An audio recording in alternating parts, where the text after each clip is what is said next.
welcome back to another edition of Going the Distance Live. Before we get started this week and introduce our guest, got a couple of announcements for you. First off, May is Vasculitis Awareness Month. So here on the podcast, on my social media channels, and anywhere else that you probably are going to see me this month, especially since races are canceled, you'll hear me talking about vasculitis awareness and doing our best to raise awareness and raise funds for the Vasculitis Foundation. A couple of things that are important. I'd like every patient, if you get the opportunity, to go to the Vasculitis Foundation's website. They've got some great info videos up. They've got a webinar series called The Road to Wellness. There's already 6 that are up and available there on the website. I'll put links to them in the show notes here. Everything from Vasculitis 101 kind of info, introduction video, to also videos on like kidney involvement and adrenal involvement. So things that are much more like disease specific that could give you a bunch of valuable information. Those are also great sources to share here during the month on your social media channels and stuff. I'd also like everybody to know, if you haven't gotten enough of yours truly this month, with the 3 podcasts that we've already had out, then you can check out the Vasculitis Visionaries podcast. I was on an episode of that recently with, coincidentally, 3 of our first guests, Allison, Katie, and Ben.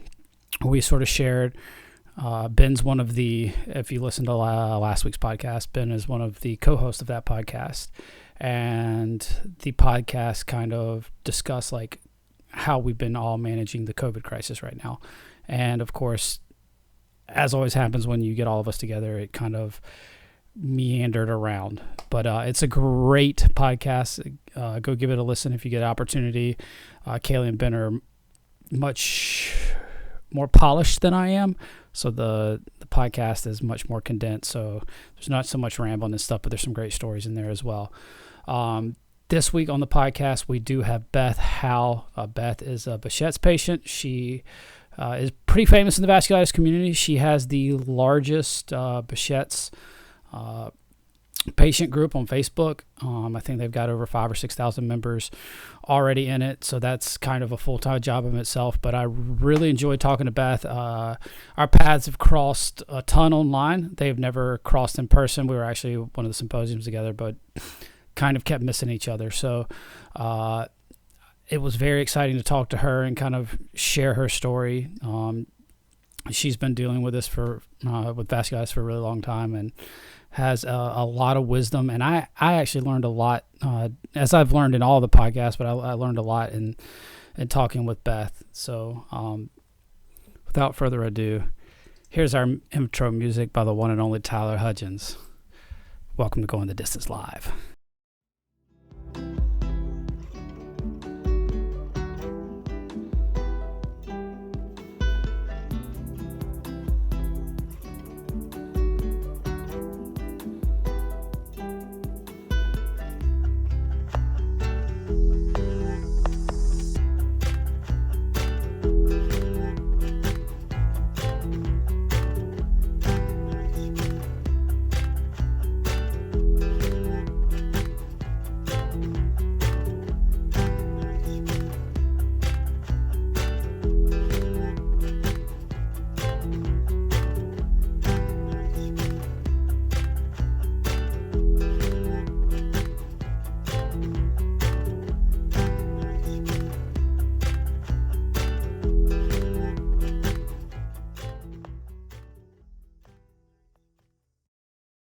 All right, and welcome to the podcast, Beth. Hey, thanks for having me on. I'm finally glad that we get to actually speak to each other. And like I have said to you before, that I'm grateful to be in the journey with some good people. And before we get going, yes, I do want to mention, I'm grateful for you, for the Vasculitis Foundation, Ed and Beth and Joyce, kind of I think our go-tos for some strength at times and really rocky waters, and they give us a voice, which I think is amazing. Absolutely. Right? I mean, they've given us a voice that we probably needed forever. Allison Lind, Kate Tierney. We just have a good group of people out there that, we're all on each other's team. And I'm like, like I said to you, trying to get ready for Vasculitis Awareness Month. It's kind of like I think like a Chinese card drill where it just, it, right? It doesn't end, and you're like, oh my god. It's been an exciting time though. And Brandon, did you notice? Did you notice that the runner guy looks like you? Did you notice this? And people Uh, acknowledge this. I'll take that as a compliment. He Yeah, appears to have a lot more muscles and look a little faster than me, but I'll take that as a compliment for sure. yeah. And somebody commented on the vasculitis site. They're like, "Hey, that looks like Brandon," and I'm like, very, very good. So, that all being said, I'm just glad we finally have a chance to talk. And um, I've watched or listened to your podcast for a long time. I would make it a point because I think it's important that we all back each other and we lift each other. Absolutely. And I would be busy doing something, and I would say to my husband or whatever I was doing, I'd say, I have to do this now. And I don't know if you remember me ever chiming in or being there, but I was. Oh, And yeah, I I didn't. wanted It's to, not like there was thousands of people on there, so kind of had we had like a regular crew of people that would pop on for sure. yeah, yeah, But yeah, you were one of the early adopters that jumped on board when I first started the Facebook Live things, and that kind of molded into this because there's people out there that I wanted to be able to actually talk to and communicate with and share their stories, and not so much of me just like talking into the void. The Facebook thing's kind of cool because you can get a little bit of a little bit of back and forth, but you can't really have a real conversation, which is right. what I think our space kind of needed. And there's all of these, as I kind of try to tell Ed and Joyce when I'm talking to them at times about stuff for the foundation, it's like, I have an important story, but so does everybody else. So Right. do so many other patients. Everybody's had a tough time with this. Yeah. Everybody has gone through something, and everybody's overcome something um, that they, I think, should have the chance to share, and we should have a chance to highlight. So that's kind of one of the reasons why I wanted to change the format up. And luckily, this pandemic here has given me the time to work on it that it needed up front.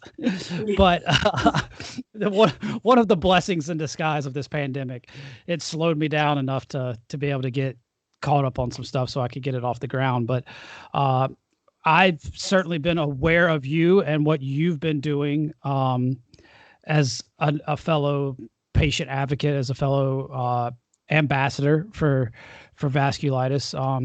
So why don't you tell people a little bit? Actually, let's do this first. Let's Sure. you've been dealing with vasculitis for about 15 years now, you said. Yeah. And let's, before we talk about like the outreach work and stuff that we did Sure. and what got you there, Yeah. um, what like what was your path to diagnosis sort of like? Because that's something that I always find very interesting, because it's sometimes super simple, or sometimes it's really complicated and messy. So, my journey, I was diagnosed 15 years ago, but I knew when I was a teenager that something was wrong.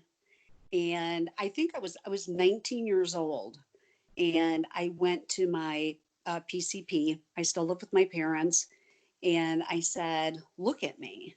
And of course, I'm young, um, in good shape, well dressed, well spoken, and the doctor just goes, "Mm-hmm." And I go, "No, look at me." I go, "Look at my skin, look at the coloring. I'm orange, I'm purple, I'm blotchy." Um, and it didn't matter if it was winter, spring, summer, or fall. My coloring has never been right. Like if I wear a dress, I'm always very well aware that I could look like funky colors, right? So I own it loud and proud now. But when I was young, I was super self conscious about it. And he goes, "You're just thin skinned. You're thin skinned." And I said, I think it's something more than that. So I get brushed away, and then come my 20s, and I started to have heavy fatigue. I started to have a lot of odd headaches and weird fevers. So I'm in my 20s. I'm living life. I have my friends, I was a teacher for the state, and I would come home from work and I would just lay in bed and I would sleep. And I ended up going to the doctor again, a different one. And I said, I don't know what this is. And they're like, you know what? I think you have allergies. Allergies that can make you feel rotten. And I'm like, okay, and of course, I'm just, okay, kind of go along. But I knew, I'm like, this is not normal, this isn't normal. And kind of what led me down the path of to where I am now is I got married. It was my first marriage. And before I got married, I looked at my husband then and I said, there is something wrong with me. And he goes, I think there is too. We get married. I have my daughter, Irene, and my pregnancy was horrific. I had burn type lesions from head to toe, and I mean everywhere. I'll let you just wink, wink. Use You your can imag- only laugh at that. I mean, that's that. So Yeah, here that's I mis- here I am. pregnancy's hard enough without all of that. Yes, I'm pregnant. I'm out of state because we moved away. I have no family. I have no friends, and I go to the doctor and I'm like, what is this? And the OB-GYN looked at me and she goes, I've never seen anything like this on a patient. She goes, wow, your body just doesn't want to be pregnant. It just doesn't like it. So they put me on a ton of prednisone. I Of course. gained, right? Right? I gained a crap ton of weight in my pregnancy. I mean, I was, I was huge. And I was okay with that as long as I just wanted to be done being pregnant. So I have my daughter, and within a few months, the headaches are more, the joint pain, um, weird, just weird fevers, weird dizziness. And then that kind of started the journey to where, you go to one doctor and they say, well, go to your ENT. Well, the Bechet's definitely affects my hearing, my sinuses. I've had 4 sinus surgeries.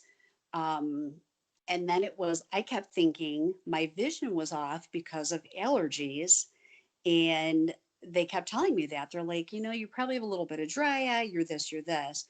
Well, within a year or two of my daughter being born, I literally became like bedridden. The pain was horrific. I have a little baby. I'm away from everything and everyone that I know. My husband was an executive, traveling all the time. I can't take care of my child. I can't take care of myself. And I'm somewhere that I don't know where to go. I don't know what to do because you go to the doctor and they look at me. I'm young, I'm well put together. And of course, they're like, you know what? You're a new mom. You're just stressed out. You're just tired. Don't you realize? And I'm like, you're right. I am a young mom that's stressed out and tired, but I'm sick. That, there's something wrong with me. And I ended up going to the eye doctor. And this took years. This was years of appointments. Um, I went to the eye doctor and he said, oh, you have a little bit of dry eye, come back down the road. So I finally go to a rheumatologist and he goes, you should go back to the eye doctor. It's a rare chance, really rare, that they may find something in your eyes. And he goes, you have autoimmune something, but I'm not sure. Um, and then he kept trying to throw back the allergy. They all were trying to, because I lived in Austin, Texas, which is very Mhm. high in allergies, right? A very high allergy rate out there. And I said, look, yeah, I'm allergy ridden up the wazoo, but it's more than that. And I sat down in, I'll never forget it, in the optometrist chair, and he looked at me and he goes, do you know what the term uveitis is? And of course I'm like, UV what? you know Yeah. I'm like, UV rays, like I didn't understand it. And he goes, think of arthritis in your joints, you have that in your eyes. And I'm like, I sit back and I had researched a ton and I go, I have something autoimmune, don't I? And he goes, well, let's not jump the gun. He goes, if you have this more than 3 months, Yeah, I think so. Well, I mean, that was basically the floodgates opened. Um, it started to spiral out of control. Then the joint pain, the fever. I started losing half my hair. I lived in Austin, so what I would do, because it was so hot, I would pin my hair up so people couldn't tell, but my hair was really, really sparse. I was extremely thin. I mean, extremely thin. I lost a crazy amount of weight. Um, and when I went, back to the rheumatologist and he looked at me, he goes, okay, now you need to go to an ophthalmologist. So the ophthalmologist put all the pieces together. And this took many years. I mean, from when I was 19 until my 30s to piece all of this together. And he did my family history. He did blood work. He did, all the stuff that they do. Hmm. And I had researched Behcet's disease. I had researched it for 3 years before. And before he sat me down, I go, stop. And he looks at me and I go, I'm going to tell you exactly what I have. And I'm going to tell you what it took to get me here. And I sat him down and I go, and I did. And I go, his name is Dr. Kalpaxis in Austin, Texas. And I go, sir, I have Behcet's disease. And his jaw dropped. And he goes, how do you know this? I go, I've known for years. It's just having somebody, listen to me. So Yeah. after that, I was on, my journey's been pretty brutal. I've been on every like immune suppressive drug and pill and injection infusions, um, many eye surgeries, ear surgeries, sinus surgeries. I've had about 16 surgeries because of inflammatory process because of vasculitis. If you look at me, you wouldn't know. You'd be like, "Well, Beth, you look great," and I'm You like, look, you look healthy. "Yeah, right. Yeah, you look like a normal person." Yeah. Um, and kind of what led me to the whole advocacy thing and all of that is my vision was getting to the point of where no matter what we were throwing at it, they came to me and they said, "Look, if we don't get this under control within a really quick, like 30 to 60-day window, you could be permanently blind." I was terrified. I'm in my 30s. I have a young little, girl at home. Um, I'm by myself. I have no family, right, to speak of there. Yeah. And I get told, go to Boston. Go to Boston, go see if there's a top specialist out there, Dr. Foster. And what do? We're desperate. I don't want to go blind. And the doctors in Austin were, you know, you don't see Behcet's patients every day. In fact, they're lucky if they see, three in their lifetime in their practice. Yeah. And I was sitting in a hotel room. I'll never forget this either. I'm in a hotel room in Boston, and my husband at the time had to go take a work call, so he was down in the lobby. And I remember laying there thinking, I cannot be the only one. This isn't normal. This is like ungodly horrible. I have to do something one day. Not now. I have to get through this. I have to live through this and save my vision. But one day I have to give back. I've got to do something, um, so people don't feel alone. So they're not so freaking terrified in this journey. And it's literally probably where my life turned. You know how like you have that turning moment where you're like, okay, I see what happened here. And it was many years after that. I mean, my form is about almost 5 years old.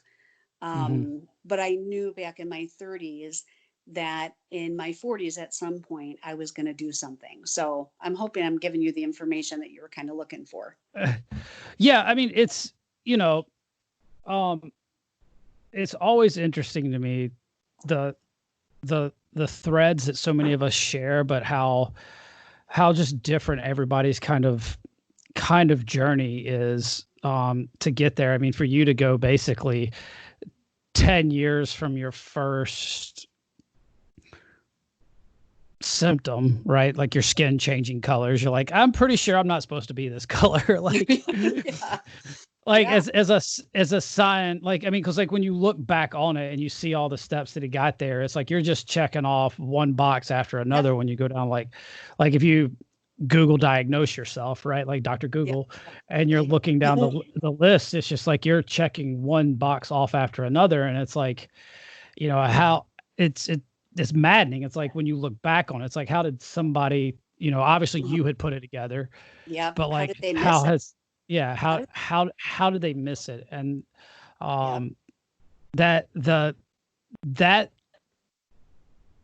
suffering and silence thing that that you've worked to kind of eradicate, that I've worked to try to eradicate.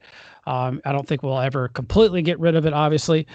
Um, but it's one of those things that's got to be super isolating. I mean, because like I know how bad it was for me, just going like 7 or 8 months without a diagnosis, and how sick I was. Yep. Um, and the toll that took on me, but to go for years like that, knowing that there's something else going on, like what was that, what was that like, dealing with, like, in the back of your head through all that? I mean, because like having a kid, starting a family, Right. getting more signs that something's off, like having a pregnancy that's bad, Horrible. It was horrible. yeah, and the skin sores and stuff showing up at that It point, was, like. I can tell you, I at one point thought, I'm dying of something, but I don't know what it is. What's going to happen to my daughter? She's a little girl. And then the one thing about me is when I get scared, that's when I get strong. And that's when I get angry. But my anger, I turn into power. And that's when I had to empower myself and keep researching, keep looking. I went to, in the course of when I lived in Austin, Texas, I lived there 10 years. I went to at least 15 doctors. I just kept going from one to the other because I knew what I knew. And I guess what it was is that I knew, don't doubt yourself. Believe in what Mhm. you're feeling. If you feel something, my mother, my gosh, I will say this about my mom, the best advice she ever gave me: if you feel something is wrong, it is. And that's how I kept going. And I had a little girl, so that was a distraction. It was a focus. Um, and it was really scary. I thought, I don't want to die before I'm 40. And I was really, Brandon, I can tell you, I thought for sure I wouldn't be sitting here having this conversation with you because it was just so bad and treatments were not helping me. When I finally was diagnosed, and I was like, what the heck? Um, and I can say for anyone out there that's gone through this, you have to think of your mortality. You have to think of, what's the best scenario, but what's the worst scenario? And then I thought, well, wait a minute. I don't want to do the worst scenario. So if I keep fighting, then that maybe won't happen to me.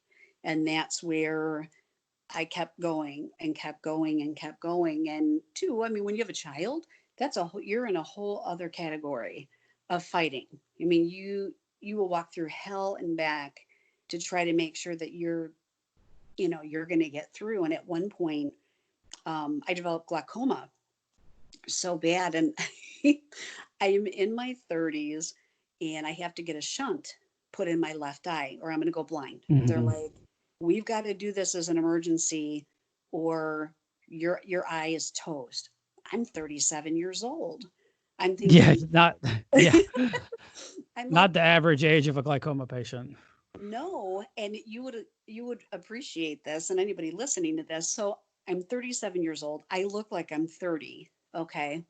And I walk in there and I'm sitting there, and there's all, elderly men and women, 65 and over, um, looking good. They were looking good though. And I walk in there and they're like, honey, where's your mom? Where's your dad? And I'm like, I'm the mom. And their faces, you could just tell they were like, oh my God. And I was sitting there in a line with a bunch of elderly people. And I just thought to myself, that was another pivotal moment in this journey where I thought, this is not normal. This is not, I have to talk to people about this one day. I have to, try to do something different. And I think that's where um, my strength comes from is I don't want to be everybody else. I don't want to do what everybody else is doing. And that's kind of where my journey led me till now, to where I think we all have a voice and we all have a story, but I think we all have gifts. And I always believe that my gift is I have a little bit something different to give, or how I handle, my forum, or if I do an article, or if I do an interview. Um, is I think we all have gifts, and you at your worst is I think when you can become the best no matter what happens with my health. Like if I tomorrow, Brandon, if tomorrow, if I left this earth, I know that I gave it everything that I had, and I think that speaks volumes. Yeah, I mean, that's certainly sort of the athlete mindset that I think helped me a lot, um, with periods of struggle that I've had with it, of leaving everything out there, because that's what, like, the guy as a coach, that's the one thing you tell your athletes all the time is like, don't Yeah. leave anything on the court, don't leave anything on the track, don't leave, Right. leave it all out there. And for a patient, that's like, leave it all out there fighting. Don't go That's right. down, don't give in. And it's like, it's one thing that Kate and I talked about early on in that podcast of, you know, like just her being against the sheer statistics of still being alive. And it's like, Yeah. she's chosen to fight, and so many other patients have chosen to fight too. And you're really presented with two opportunities, and your two choices. Like, you can lay down and give up, Right. or you can fight for yourself, and fight for the life that you want to live. And certainly I don't have kids, so I can't imagine wanting to fight to stay alive. For them, I've witnessed my parents, who would move mountains Yeah. for their children, Yeah. some of that strength. But as far as like being a patient and bringing children into this world and having to juggle all of that, it's something that I've always found incredibly inspiring, because it's something, honestly, that it worries me as a patient. And I know it worries a lot of other young adults too, of like, I'm because as you were talking about earlier, like, we're all faced with that mortality of like, hey, one of these relapses, one of these nasty little battles with this could be it. Yep. And you don't know when that's coming. uh you know because seemingly for all of us, for those of us that have relapses, like, you'll be you know doing really, really well, and then sometimes it just comes out of the blue. Yeah. And Just that's take what's it down. that's what's so yeah that's what's so terrifying. Yeah. And I know it has scared a lot of, we've had conversations about it, but it scares a lot of other young adults, that and it's something that I think about. It's like, would I want to bring a kid into this world and, like, then leave my Right. partner with Right. with with the burden of um raising that child by themselves, uh and having to deal with the loss of me. I mean, being with a patient is tough enough. Like, Right. it's conversations, and people choose, obviously have chosen to have kids. Uh Sure. and I think, obviously, with where medicine's going, and the leaps and bounds that they're making with some of these treatments, I think the I don't want to downplay the seriousness of it all, but like, their treatments are a lot further along than they were 20 years ago, Oh, 30, 30, absolutely. 30 years Oh, ago. yeah. Oh, no.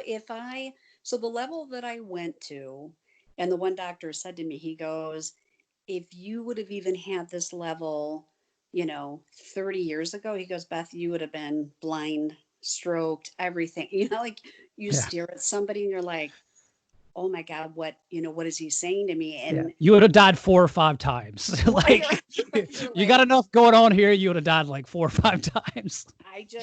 it kind of puts a perspective on it. And I was in my 40s, and because of all the different treatments, the one doctor said, okay, we want to send you to oncology because we don't have that medicine, here. I was doing Yeah. IVIG, I was doing Cytoxin, I was doing Rituxan, I was doing all different stuff. And I remember talking to the oncologist, and he looked at me. And of course, I look, put together. And he looked at my history, and his eyes grew heavy. and a little teary eyed. So when the doctor's tearing up a little, you know how you look at someone, and I thought, Especially an oncologist like that. right, right. Like, And I'm like, okay, where are we going with this face? And he goes, honey, what's going to happen to you when you're 50? And I thought, what the hell is he saying to me? You yeah, know, what kind of question is that? I don't know. You're the doctor. right. I'm What's thinking, gonna happen to me when I don't know. You tell me. well, and I said to him, I go, I'm not understanding you. And he goes, the medicine that they've given you, he goes, I really fear for your future down the road. And of course, that put the fear of God in me. That terrified me. And I look, and I just another moment I look, and I thought, well, if down the road, if all the medications I've done, if it's going to be, you know, they say the cure is worse than the disease. I'm like, well, hell, if I even have an iota of that crap going on, I'm going to give it I'm going to give it all I have and enjoy my life and exercise when I can. I'm a fast walker. That's what I mean a true fast walker. Um I You're probably enjoy a faster walker than me because I can't walk fast. I love it, and it's the most invigorating. Like, it really can reshape my body. That's another thing that I love about it. It really can reshape my figure, which is great. Um, but I can tell you, I am now going to be 52 years old this year. Um, you know, 52 years young. yeah. Well, no, you know what? I plan, Brandon. I'm going to tell you right now. I'm going to do everything I can to live to be 100. And if I don't make it, I give it everything I had. I My grandma lived to be 100 years old, and she died a few years ago. And that lady saw every horrible World War, depression, homelessness, horrible stuff. And you know what? And I'll never forget her saying to me, because my family, it's not that they're not supportive, they are, but it's not talked about much. It's not acknowledged a whole lot. I don't take it personal. It's just the way that it is. But one thing she said to me, she goes, "We just get on with it, don't we?" I'm getting on with it. I'm going to be 52 years old, and I feel like no, I'm 52 years here, and I survived all of this. And if I could make it to, to 100, what a blessing that would be. Um, I just look at it as no matter what a doctor tells you, no matter what you read on the internet or Google about medicines or what you have, always remember, get on with it. Get on with it. Right? Yeah, life goes on. That's right. And it keeps moving, and That's right. so often we feel stuck. We feel Yep. stuck in place, and feel like everything else around us and everybody else is continuing to go on, and we feel stuck. And I think that's where a lot of that danger and with the isolation comes in, is like you just Yes. feel like you're not moving forward. Yep. It's when you have those days where you're just in bed all day, you're just sleeping Yep. 18, 20 hours a day. It's like because you're not living really a life. Like you're alive, like your Right. heart's still beating. Yep. You're alive, you're alive, you're still breathing, and your heart's still kicking, but like you're not really living. And Yep. that's where I think the danger and all that comes on, is because like it is hard in those moments to take those initial steps to Yep. get back out there, because you don't have Right. the energy, you don't have that so many people don't have that thing to chase after, or that mindset, because Yep. that is something that is unique. I think some people are with like a lot of talents, like some people are sort of born with that type mindset or developed it at a young age. Yep. But it's also something that can be, I think the one thing that I like to depart on people is like, it can be learned, it can be trained. I've seen people learn it. I've seen athletes learn it. I've seen athletes that were once like somebody that folded, Yep. and that became somebody that was clutch, seen people that have had their backs against the wall fall and then get back up. And that's where, I think having some of the support groups and stuff and people that are Yes. willing to talk about it, it's like we're not up on these pedestals. We're, no different than anybody else. And uh, that's one of those things that's like people say, "Oh, you're so strong, you're such a hero," or it's like, yeah, to a degree I am, but like you would, if given the same options, would probably choose the same Yep. thing. Yep. No, and you know what? I can tell you what helped me, and I think it's important to mention this, Brandon, is with my disease, with my journey, I'm home a lot. I'm in bed a lot. I pull no punches. I'm not, I'm not shooting sunshine up anyone's skirt about it. I am who I am. My life is what my life is. But something that really helped me, and I give credit to my rheumatologist from Austin when I lived there many years ago, and I was home a lot. I mean, I didn't drive a car for over 2.5 years Oh when I wow. lived. Yep. And I was home, like let's say in a month, I would maybe get out of the house other than sitting on my porch with my daughter, having her friends over. She was little. There were 2.5 years that went by that I would go physically out in public once a month, twice a month, once to get my hair done, the other to get my nails done. And that's all I could do. And that's all I could muster. And that was okay. So then you think, well, my God, Beth, if you were at home and you were with a child and, you know, a marriage, if you could call it that back then. Um, and that's a whole other story. But I did not have, I will say this, I did not have a supportive husband then. And that's really one of the main reasons I left him. And I'm happily remarried, but to someone who's wonderful to me.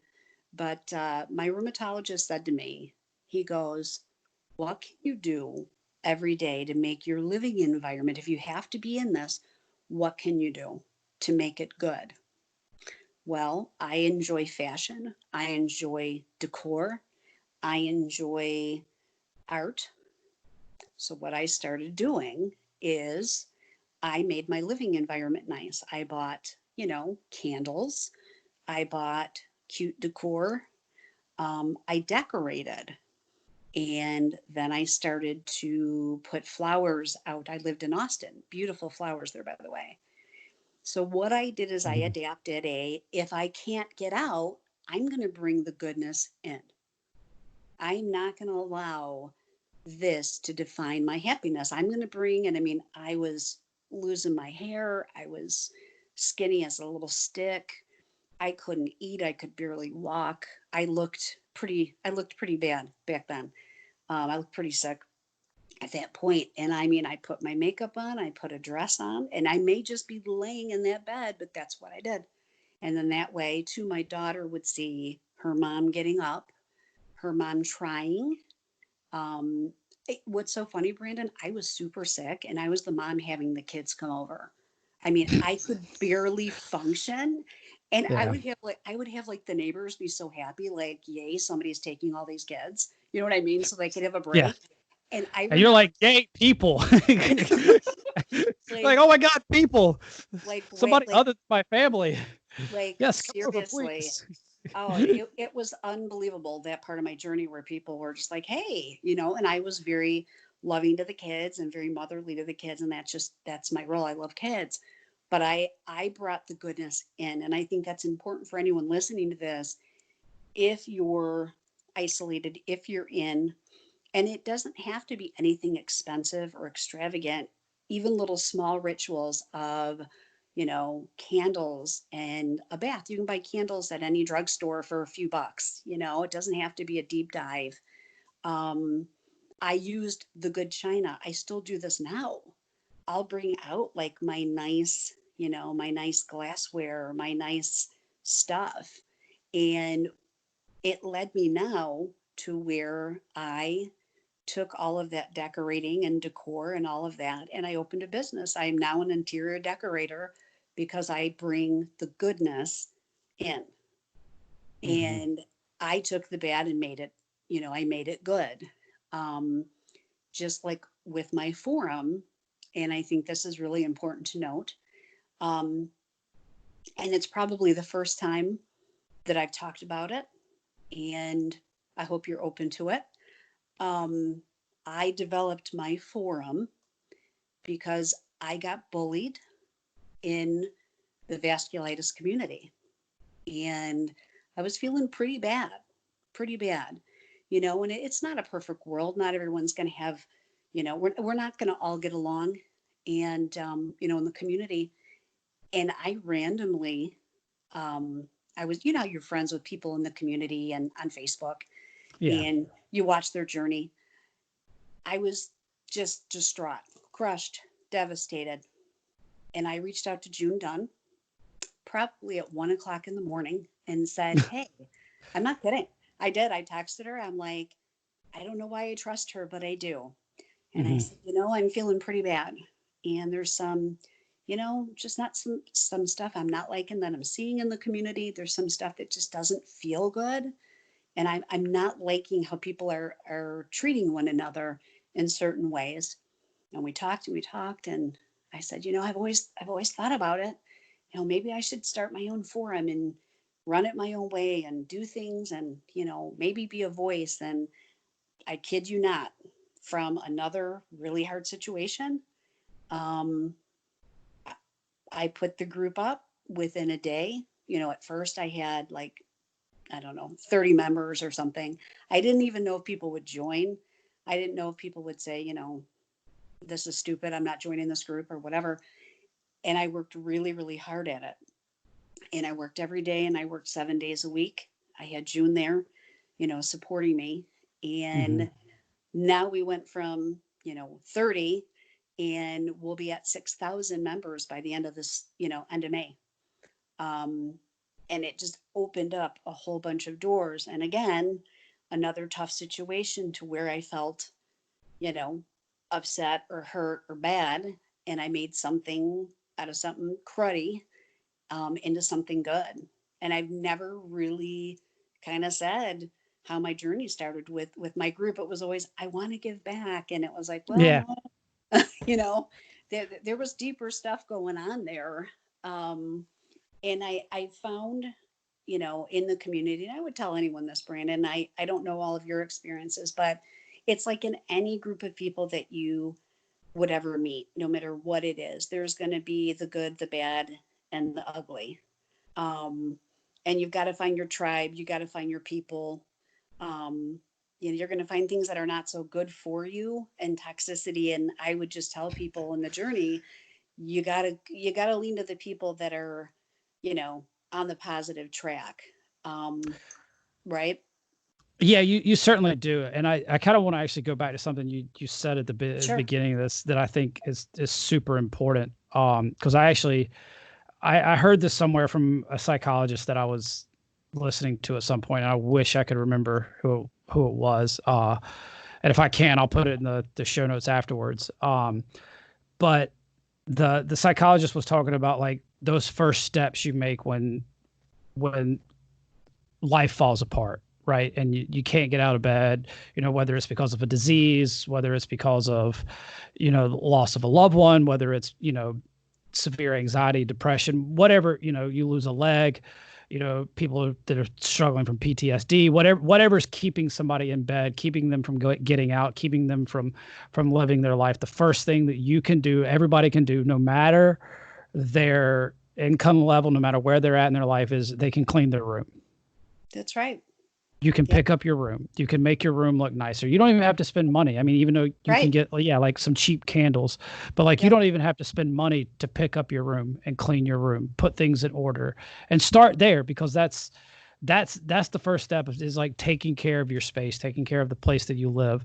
Um, and it's not something that you have to even be extravagant about. I'm sure you're really, really good at it. Um, if I designed our house or our room, it would probably just still look like a college place with ratty posters on the walls, um, which is why I'm not allowed to decorate at all. But I'm allowed some space in my bathroom, but that's about it. Uh, so, but yeah, like that's the thing is like that first step I think is so crucial to probably why you were able to experience so much success from there, because you started small, you started with something you could handle and could control, and it allowed you to be stable in that environment that you have and have some sort of normalcy. And Yeah. like the getting up and the getting dressed, I think those are things that are they might seem small and trivial, but like you see people talking about it right now with everybody being quarantined. I Yes. can't tell you the number of like life coach, psychologists, like anybody, these people that are running health blogs, whatever it is, everybody's right now is like, go put clothes on. Don't just sit around in Yep. your PJs all day. Like, and those are the things. Is like they seem trivial. Because something I've said ad nauseum. Sometimes like if you're gonna feel bad anyway, like Yeah. you might as well do something that's good for yourself. And like whether Right. that's getting out and walking around the block, whether that's getting up and putting on clothes. Like if you're gonna feel bad anyway, you might as well, hey, you might as well look good. That Right. always helps. And then you might as well, you might as well do something that's good for yourself. So I think those Self-care. were like, Yeah. looking at your journey from the outside of somebody that's, you know, interacted with you online for several years now and been witness to what you've done in your community and the positive voice you bring. Like it's not like, because I think that's one misconception that you and I probably are both fall victim to, is that like we are these super positive people all the time. It's like, No. no, we're not. No. I No. promise I don't vomit like sunshine and rainbows. It's not who we are, but like we've learned the value of being that. Right. Because like I'm sure if you ask your husband and if you ask my girlfriend, they're probably like, no, they are not very positive. um, like I see the good that they do, but that's not what I get at home all the time. No. You know what I always tell people when they're like, "Oh my God, you're a rock star, you're a superstar," and I've said it in my group probably 100 times. I'm an everyday lady that just needed to do something different. Yeah. And that's how I feel about my life. I'm like everybody else, but I have a little bit of a different twist and something else to mention. And I think that it's neglected to be talked about very much in the community. And I want to make it a very strong point. And I pray to God when I put this on my forum, I hope people listen, in the community, that they listen, that self care also includes mental health, um, acknowledgement. And I don't think that it's acknowledged enough. I don't think people, there's the shame, the blame, you know, which is really sad to me. Because at one point in my journey, when I wasn't getting better and things were tougher, I was like, you know what? I got to do something about this. I need to go talk to somebody. I need to redirect. I need help. I need to do something different, right? I'm an average lady that needed to do something different. And I can tell you, great lady, great counselor that I had in Austin, Texas, also changed the course of my journey. And I went to her and you verbally vomit all over them, right? Yeah. But that's what Um, they're there for. That's right. So, I mean, I'm just verbally vomiting this and this, and she cuts me off and she goes, "Okay, but what can you do?" And then I verbally vomited again. Okay, but what can you do? And that's really, I can tell you, going to counseling early on when things, when the poop hit the fan, it really helped me because that lady was, not only was she just a good person, but she was great at having me rethink my thinking, rethinking, taking the negative. Okay, Beth, you are stuck in bed. So, what can you name 3 things you can do from bed? You can read a book, you can answer an email. It was kind of that redirect. It wasn't that staying stuck in the negative. And I also think, no, therapy or counseling, I'm not saying it's the end all be all for everyone. It's not going to take away their disease, but it sure as heck may give them a place just to go and verbally vomit, right? Mhm. um, get it out, because I think people have a huge misconception with someone like you, Brandon, or myself, or anyone, that's an advocate out there, that you're strong all the time. They don't feel bad. It never gets to be too much. They're never low. They're never full of anxiety or depression. I'm like, are you kidding? Um, we're human, we're human. And that's just something that I talked to Ed definitely and Joyce about at one point, where I think, depression in the vasculitis community, anxiety, um, just feeling like you have nowhere to go. I can tell you, I would highly recommend to people when they get diagnosed, or if they're struggling, to go and talk to somebody. It can change your path. And I use a lot of the tools that I learned in counseling in my everyday life still. And that was over, a decade ago that I went. And I find, if I need to, like, I know that if I need to go again, I would go. I don't have any, I have no problem with it. And people need to realize too that depression often accompanies, you know, vasculitis. It does, because of what we have to live through. I mean, it's a real beast. I don't care what type you have. I don't care what your journey is. It's a beast. And I'm so much better, Brandon, for going and seeking help and getting tools, to get through. And I use those tools every day in my forum. So I just wanted to mention that, because I don't think mental health is mentioned enough. And it's time somebody says it. I needs to be It is talked this. about. Yeah, it's very important because I know for myself, like I was 5 years into or 6 years into the 12-year journey that I've been on. I was 5 or 6 years in, before anything mental health related was mentioned to me by my doctor. And, I owe my doctor, my rheumatologist, my life. I mean, he's saved my life numerous times. Um, but like it should come, like I've joked, like it should come as part of the pamphlet. Like Yeah. when you get diagnosed, I mean, there's, I wasn't given a pamphlet at the time, but like, Yeah. it should be something that's talked That's, about. And I think yeah. it's something too, that part of it is a failure of our, because of our segmented healthcare system. Yes. Agree. And it's like, I treat this, I treat this, I treat this, I treat this, I treat this.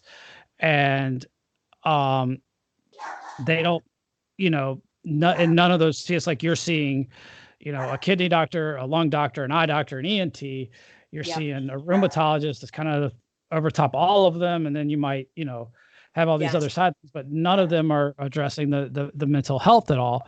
And Correct. so, somebody might mention it along the way, but like it was not something that was ever brought up or discussed until I ended up having major issues with it.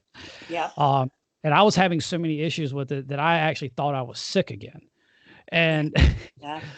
um, so that's what's so I think scary about it, and why I mean, I've been to a therapist too for a while. I saw one for over 2 years, um, and have been on medication at various points. And you can, and I have since been able to get off of it, because like therapy helps, medication can help, but ultimately the only thing that's going to be a cure for it and help you manage it is learning the tools, doing That's right. like what your therapist said, which is Right. like, but what can you do? What can you do about this? Like, That's right. what can you control?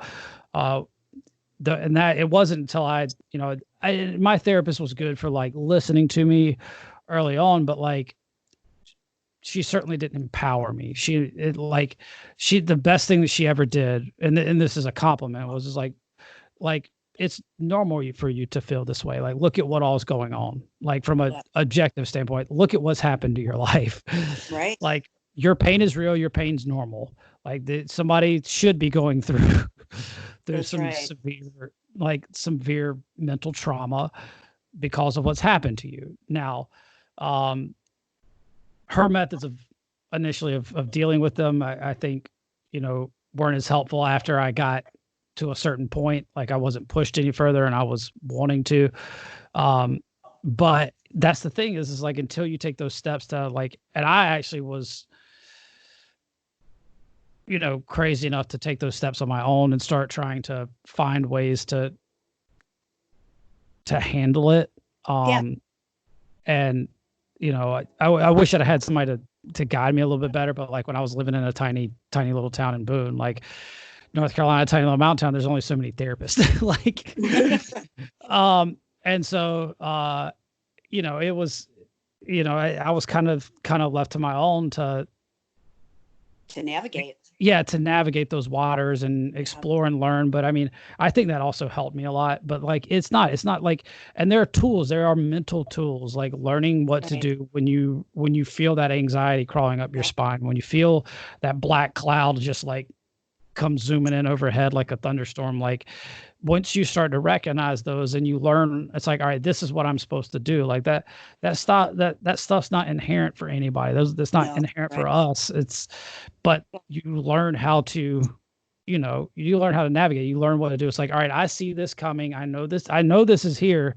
This is what I have to do to make sure that this doesn't get out of control. You Um, know what? A great tool, and I'm telling you, Brandon, it saved me many, many days because my journey has been so brutal and so ugly.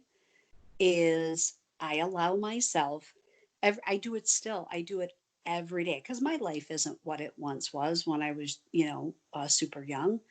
And I'm okay with that because I recreated a different life. I took the good out of the bad. But every morning, whether I'm walking to the bathroom or getting dressed or going downstairs having coffee, whatever it is, I allow myself every day 20 minutes to grieve. Every day of the year. And I feel really bad and I feel really pissed off and I feel really, really sad. And then I go, what now? Okay, I got that out of the way for the day. And now what in this day is going to bring me joy? What can challenge me? What's something different I can do? How can I kind of like the helping others helps myself type of deal. mhm. And I can tell you, letting yourself feel, because I think too, we're in a society of you stuff everything. You don't feel, you just, it's like we're these numb robots walking around. And I let myself feel like crap and I let myself go to the lowest of the low. And then I build myself back up every day. And I'm really proud that I've learned how to do that because I know that that's not easy. And I know that that's not, not in everybody's wheelhouse. Um, I'm extremely grateful that I've learned techniques and different things, to do. I'm really grateful that I had somebody early on that kind of said, okay, this really sucks and your disease is awful, but now what? um, and I'm just glad that that we can have a voice. And Brandon, I'm just like I said, I'm grateful that you're out there. I'm glad that we have the community that we do and different voices. And I really dig what we all bring to the table because we all are similar, but yet we're all a little bit different. Mhm. And I just appreciate it. And I'm just very thankful that let me speak with you today. And I'm hoping our conversation, of us talking about as much as we did and, different facets, I'm just hoping that it can reach that one person out there that'll listen and go, wow, I'm not alone. Wait, Brandon, wait, Beth, they look at us and I know we're looked at as leaders and we're strong and everything's always okay. And then, then maybe it'll allow them to not be okay too, because we're not always okay. No, no, we're not. And I find that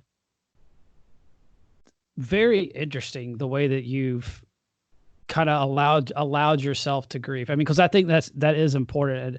And the fact Yeah. that you do that every day, is that something that you arrived at? That's like just super intriguing to me because it's something that's different.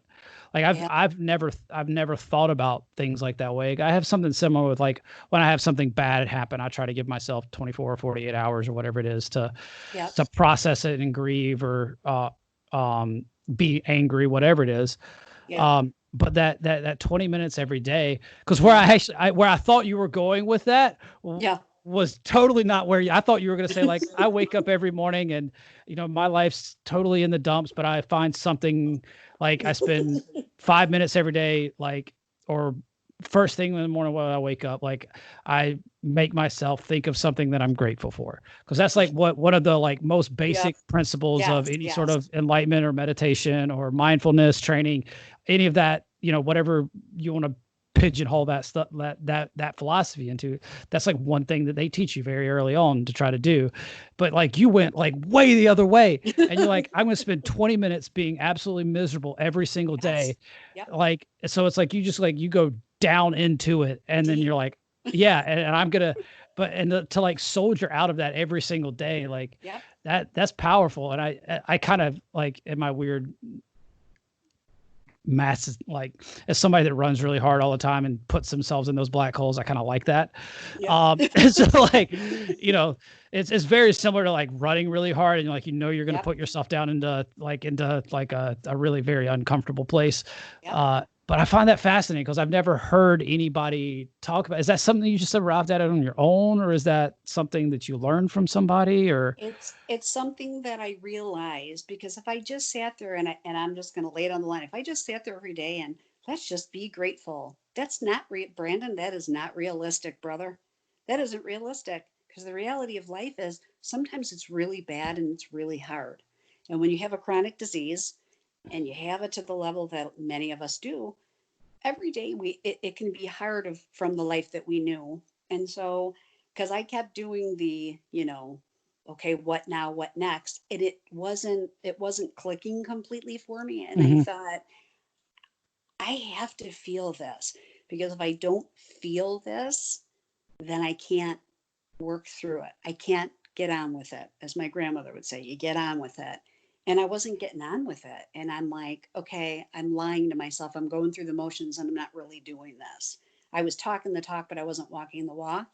And once I just felt nasty and angry and bitter and just every ugly thing, I was like, I don't want to feel like this. That this stinks. So if I don't want to feel like this, and if I feel, then now what can I do? So if you let yourself feel all the ugly, then the rest of your day doesn't have to feel so damn bad. And that really has helped me. Yeah, that's also why I love talking to people and like meeting people and hearing people, because like I learned something from so many people, and I think that's something powerful, because like everybody's like, the way everybody handles stuff doesn't also need to be the same, and you've got Right. to find what works for you.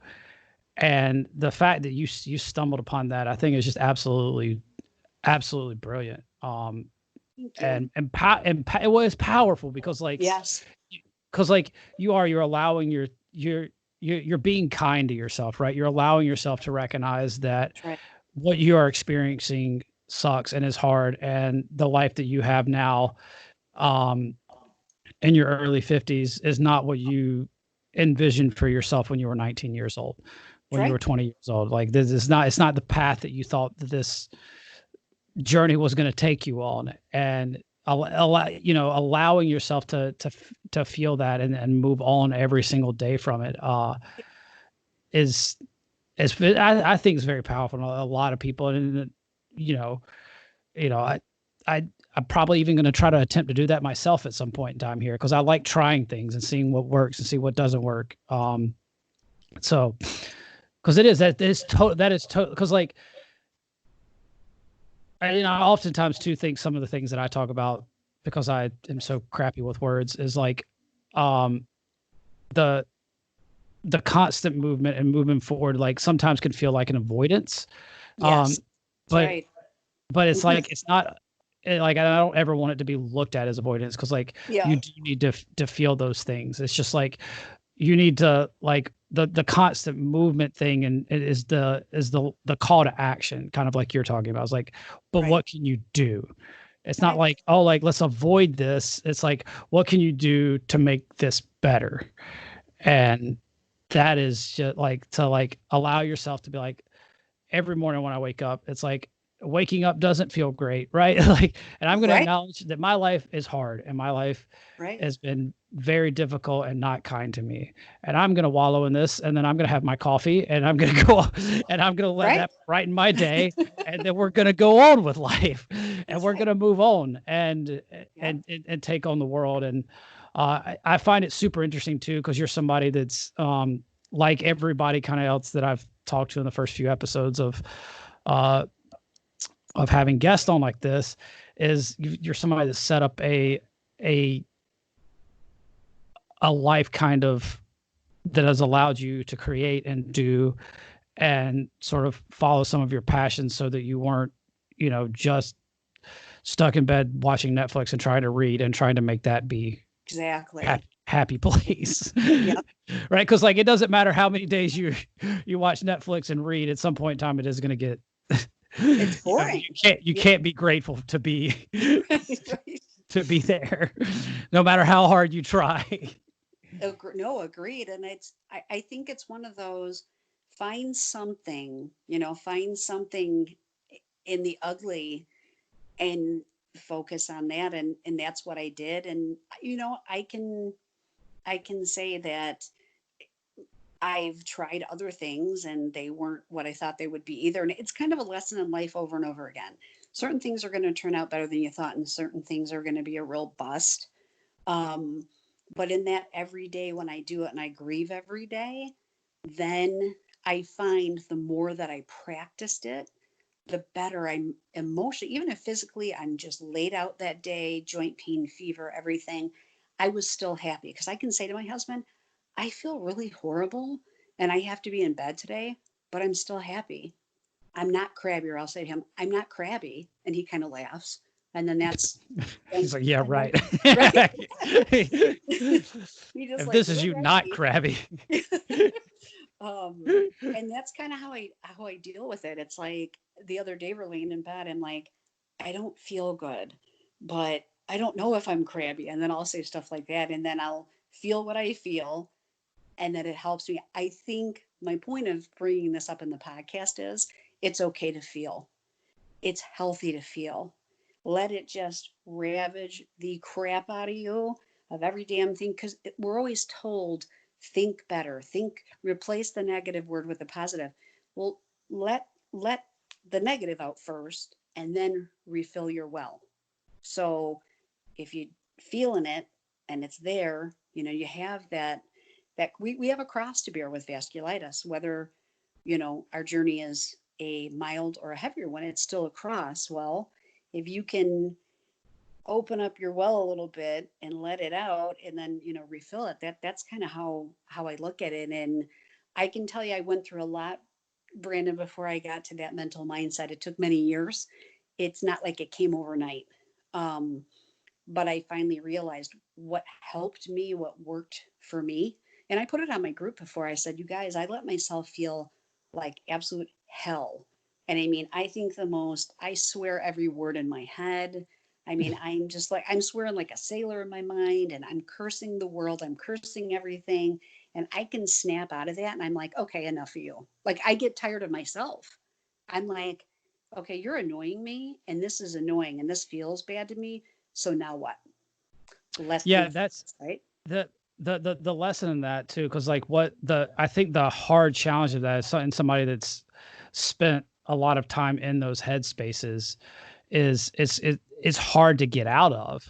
And Yes, I think that's why everybody can look at like the places that you or I have gotten, or other people that have managed to get themselves out of difficult situations in life is like, it's hard. You got to work on it every single day. that's right. Um, it has to get attention. It's not glamorous. It's not some little cheesy meme or thing that you can put up Right, on right. social media. It's Yep, like it's work, and it happens when other people aren't watching. It right, happens, late at night, early in the morning. It happens when you're laying in right, bed. It happens when things are still, when things are quiet, like when the lights are off, like whatever, whatever saying you want to put to that, like that's when the work has to be done. And it's a process, and it's an ongoing process. And just because you get to the point where it's like you can get out of that stuff, it's like, but you still have to crawl out of it every single right. day. And it was like, I honestly, like, my girlfriend and I were talking about this last night because we've been watching that show Afterlife with Ricky Gervais. Hmm. And it's like season 2, and he lost his wife, if anybody's not familiar with it, and he goes into like a pretty bad depression. And I've listened to some interviews with Ricky because I love his stand-up comedy stuff too. And like he's like, I've had sad things happen in my life, but he's like, I've never really been depressed or whatever. He's like, I've had things go wrong and I've been very sad and things hurt and things suck for a long period of time, but he's like, he's never been clinically depressed. But like in the show that he created and the character he plays, the guy is like just severely depressed. He's suicidal. He almost kills himself a couple of times. And it's so brilliant because it shows all these interactions that he's having with people all the time, and the people around him that kind of see the good in him, but he just wants to be miserable. And I was like, this is so brilliant because for somebody that's never experienced this, he tells this story so well, and what it's like. I was like, because that's what those headspaces are like. And luckily some people have managed to get through life and not have to deal with long periods of them. But I was like, this is really beautiful because like this is what that process really like in people's heads, and it's hard for them to move on from things. And people, like, the worst thing too, when you're stressed, or when you're stressed out or having a panic attack or in a deep depression, and somebody just says, cheer up, like that's like the worst thing. Right. You just want to punch those people in the face. And it's like the absolutely wrong thing to say. It's just like, cheer up. Yeah. Like just why don't you just smile? It's like, well, no. How about no? And but that thing, it's like that. I'm sure some other shows or movies or stuff have done it justice, but I really think it's been something that has been absolutely beautiful for me to watch, because it is good to see that type of mental health be talked about in a show. And also delivered by somebody that's a fantastic comedian too. So there's some good, funny, sarcastic lines in it, which I absolutely love.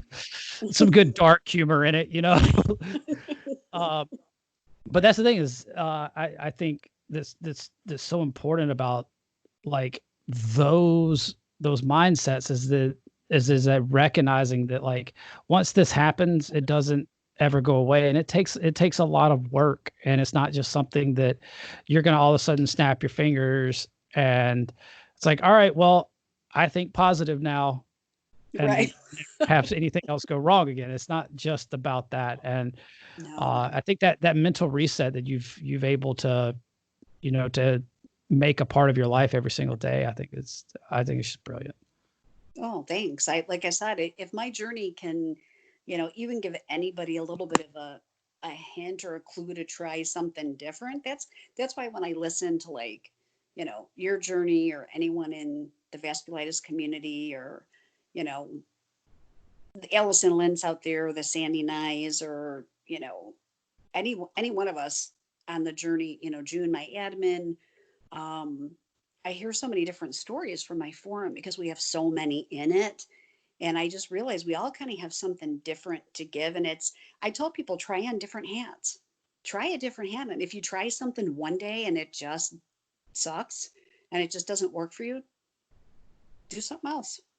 Do something else. It's like, hey, it's not one size is going to fit all for us to get through this journey, whether it's, for family, friends, self-care, what brings us joy. We're all going to be different. And I would tell people, don't measure your journey by my journey.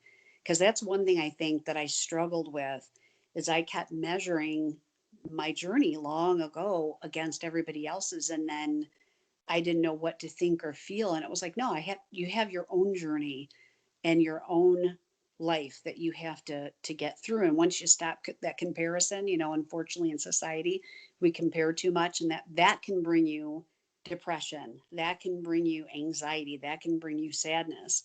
So I tell people, really limit that comparison factor in your journey with vasculitis and life in general, because you're a hell of a lot happier when you stop doing that mental mind screw to yourself.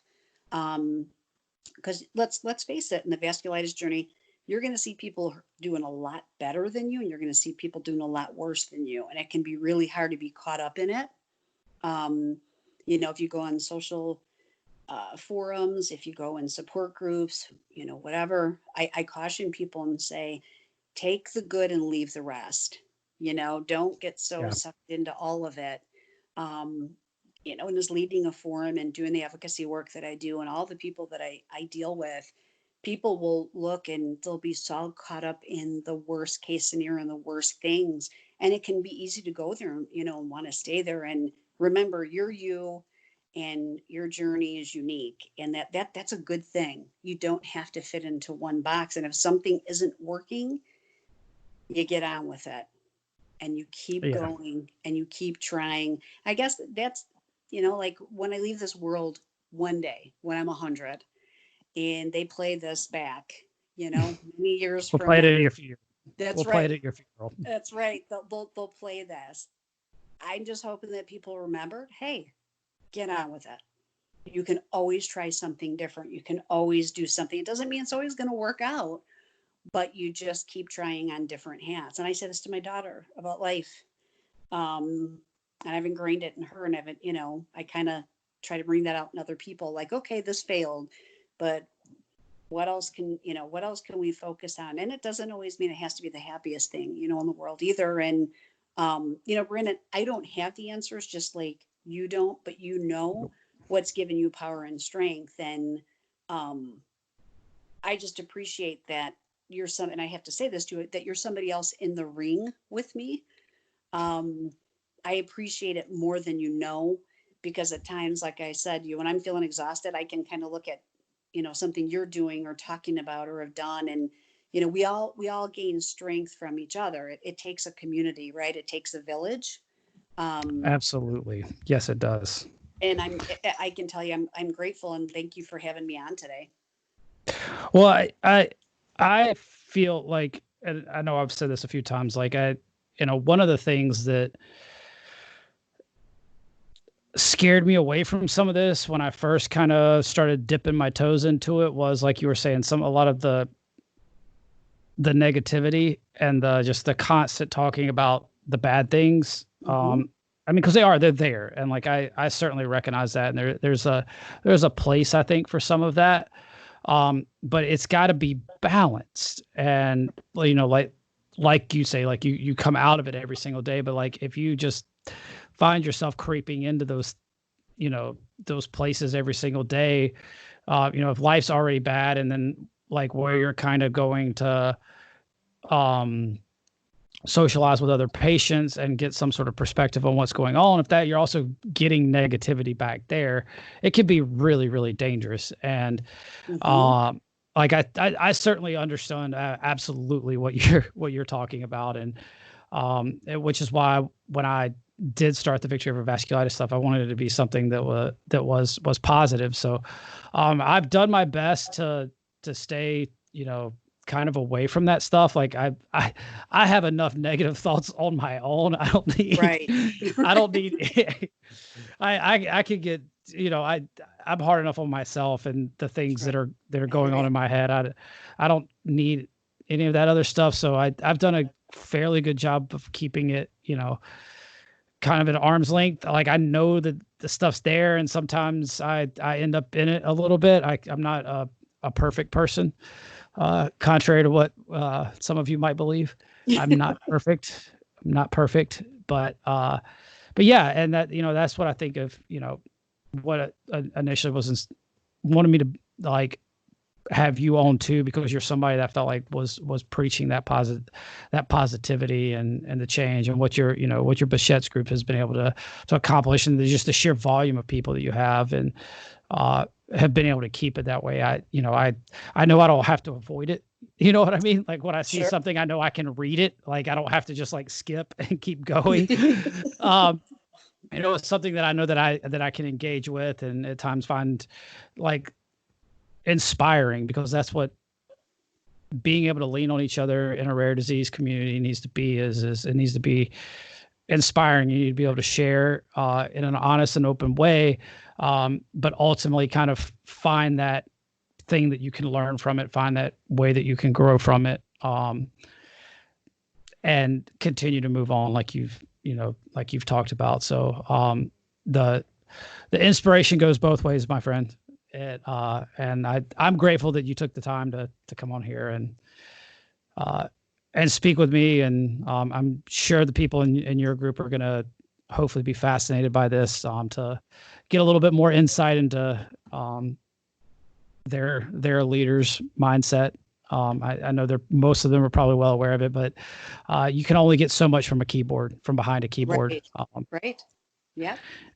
And I'm grateful for everybody that's bought into this, and that we have seemingly found some other like-minded individuals that think the same things and want the same thing for other patients, because ultimately that's what we want. We want everybody to not feel so isolated, to be able to move on and to find those things and have their quality of life raised. And that's that's ultimately why I enjoy working with the foundation, and ultimately want there to be more exposure, more research, more money poured into those things, is because what that ultimately can do is increase all of our quality of lives. And when somebody gets that diagnosis of vasculitis, they get that pamphlet or that support group that's going to meet all of their needs. And it's not just so fragmented. So, I mean, I know a pipe dream goal, but I know you and several others that would love to see that conversation changed when somebody does get that diagnosis, so that every rheumatologist or doctor in this country can pull something out and and get people into the right places so that they don't fall through the cracks. Yeah, absolutely. No, you definitely summed it up well. And I think that we talk about the unsung heroes right now because of COVID going on. And I can tell you, in Vasculitis Awareness Month, and I will say this, just no bones about it, some of our unsung heroes are the people that are working behind the scenes, working with Vasculitis Foundation, all of the volunteers, all of them, working themselves to the bone. I mean, there's only so many of them there, and they work. Oh, it's very, very, very few people. Right. There's, extremely few, and they work themselves, and they are in it for the right reasons, and they're giving their heart, their time, their resources to make it a better journey for us for the future. And that's why I've dedicated myself like I have, because once I saw into the heart of the Vasculitis Foundation, and I mean, I saw right into the heart of it. Let's put aside all of the hullabaloo or whatever, and I saw into the heart and the core of the people that are behind it. I was in. I was in, and Ed Becker and I can tell you, I always say he's my brother from another mother. He's meant a lot to me in my journey, and I think I meant a lot to him, because we've really supported each other, and we have great rapport on building up, even better rapport with other folks in the foundation. And it changed my journey. It changed my forum. Being able to be connected to the Vasculitis Foundation changed my forum for the better, and the exposure and whatnot. And I have like eternal gratitude to all of them. So that was important to mention too. Yeah, they really are amazing people, and it is certainly not one of those bloated foundations that you're going to ever read about in the news. Correct. It's like, how much of this money is actually going to help people? Right. It is certainly not that. I mean, they're 4 or 5 people, and they do a tremendous amount of good. And you are absolutely right. The place in their heart of where that comes from, and why they all decided to basically give their life to this cause is ultimately what's powerful, and why they're able to do so much good. And then, they've been able to pull some amazing people in for the ride as well, that have helped their community grow. So it's a lot. And I guess today is May 1st. When we are recording this, this will come out a couple days later. So we will be in the heart of Vasculitis Awareness Month. So if you are a vasculitis patient, please do reach out to the foundation. They have tons of resources that you can share to help raise awareness, to help raise funds, which I know is a bit difficult right now with going into a month where 30 million people are unemployed right now, is certainly tough. But the people that do have things to give are still willing to give, and we'll be looking to do so. So don't be afraid to share something. If you're not comfortable asking for money, just share something about your journey, share something that you've learned, so that, the next person that's diagnosed after you has one more set of eyeballs that has seen something about this disease, so that their journey might not be so dark and so lonely. Absolutely. I agree. Great words, Brandon. I try. It's been a lot of work. Well, Beth, if anybody wants to get in touch with you, how's the easiest way to reach out with you or follow you on social media or whatever you want to information that you want to give out? Basically, I mean, if anyone wants to get in touch with me on Facebook, I'm under Beth Hope and not Beth Howe. So it's Beth Hope. They can always just shoot me a PM. You can shoot me a PM. I check my PMs daily. They can do it that way. If anybody wants to, if they have Bechet's, obviously they can, join my group. But really, PM on Facebook is the easiest way to, connect.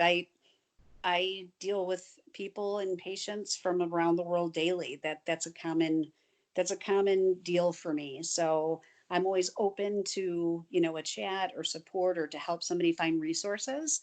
I do it all the time. So my PM chat is pretty open. I laugh, Brandon. You're like, oh, sorry, I don't check my PM, that often. And I laughed. I'm like, Brandon, but I thought for sure your PMs would be full. Well, yeah, that's kind of why I don't check them I check them like once a day. Like I normally check them first thing in the morning and then again at night, unless I've got some ongoing thing during the day. Cause for me, it can kind of get overwhelming with all the other things that I do and kind of be a distraction.